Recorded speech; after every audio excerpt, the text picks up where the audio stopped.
आज सुबह मैं अपने घर से सीबा के नानी के घर यानी जमोग गांव के लिए निकला, जहां सीबा बचपन से ही रहती थी।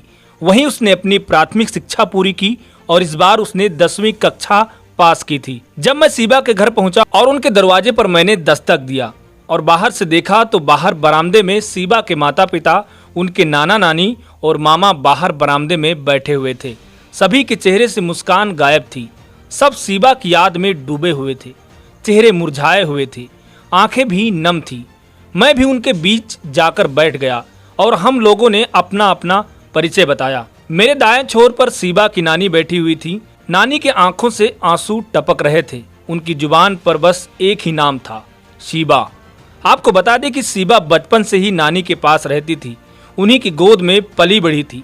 सीबा नानी की सबसे लाडली नातिन थी। नानी के हाथ में सीबा की एक तस्वीर थी जिसे देखकर वो रात दिन बस रोती ही रहती हैं। वहीं दूसरी तरफ सीबा के नाना और माता पिता बैठे हुए थे। सीबा के नाना उस तस्वीर को जलाने की कोशिश कर रहे थे, जिसे देखकर बस नानी रोती ही रहती हैं। नाना कहते हैं कि सीबा की एक यही तस्वीर घर में है जिसे देखकर मन उदास हो जाता है। ना ही भूख लगती है और ना ही प्यास, और नानी तो बस इसे देखकर दिन रात रोती ही रहती हैं। रुपैडिया थाने के जमोग गांव में हसमत अली अपने परिवार के साथ रहते हैं। उनके अनुसार उनकी भांजी सीबा, जिसकी उम्र 20 वर्ष है, बचपन से ही उनके पास रहती थी। यहीं से उसने हाई स्कूल तक पढ़ाई की थी। 20 जुलाई को अचानक वह घर से लापता हो गई। हसमत अली का कहना है कि हमने उसकी तलाश की लेकिन वह नहीं मिली। इसके बाद हमने थाने में गुमशुदगी दर्ज कराई। 23 जुलाई को नानपारा कोतवाली में हाड़ा बसेरी गांव में एक युवती का अर्धनग्न हालत में शव मिला। सिर गायब था, हाथ भी नहीं थे। उसके बाद हसमत अली ने युवती की पहचान अपनी भांजी सीबा के रूप में की। जब मैंने सीबा के बारे में और जानने की कोशिश की और उनके माता पिता से बात किया तो उनका कहना था कि इस घटना की कहानी में कई फेरबदल किए गए हैं। जैसे कि सीबा का अरुण से 1 साल से प्रेम प्रसंग चल रहा था। उसके क्षेत्र में स्थित अपने एक रिश्तेदार के मेडिकल स्टोर में काम करता था। वहां सीबा भी कभी कभी दवा लेने जाती थी। इसी दौरान दोनों की बातचीत शुरू हुई। इसके बाद मुलाकात होने लगी। दोनों एक दूसरे को पसंद करने लगे।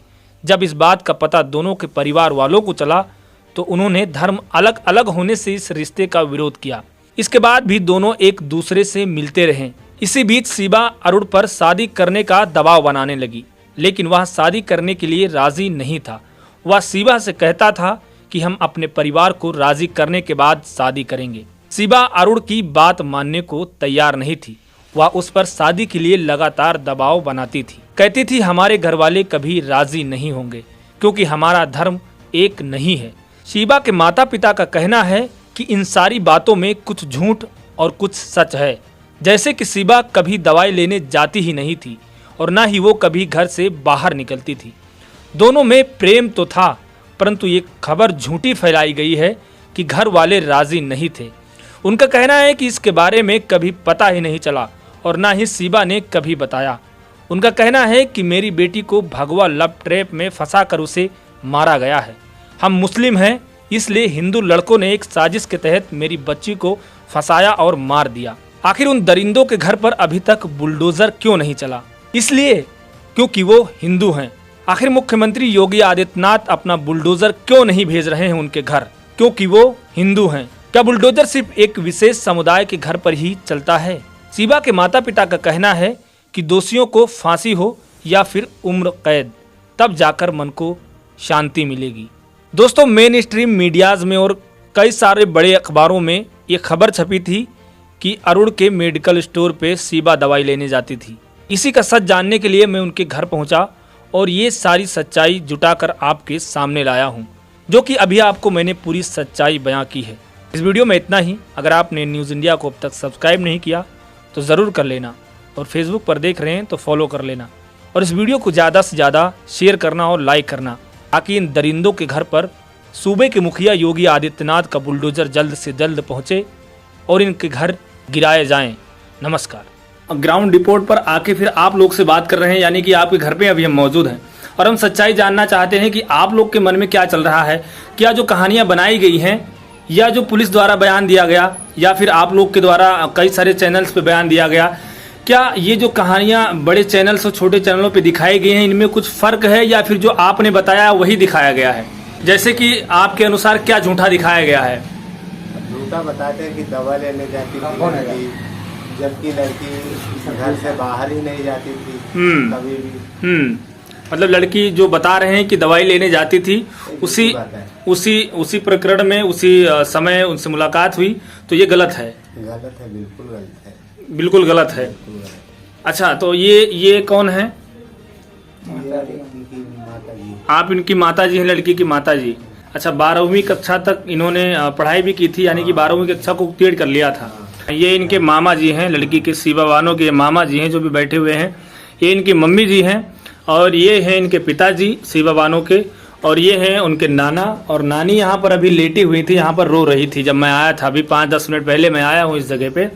तो ये जो कहानियाँ इसमें दिखाई गई हैं कि लड़की शादी का दबाव बना रही थी और फिर लड़कों ने गलत कदम उठाया और हत्या कर दी, यानी कि शादी का दबाव लड़की नहीं बना रही थी। अगर शादी का दबाव बना रही थी या शादी उसको करना होता तो ऐसी घटना क्यों करता? यानी कि उसको करना नहीं था, है ना? और उसमें ये भी बताया गया है कि जो आप लोग ये झूठ बताओ थे कि दवाई ले जाता।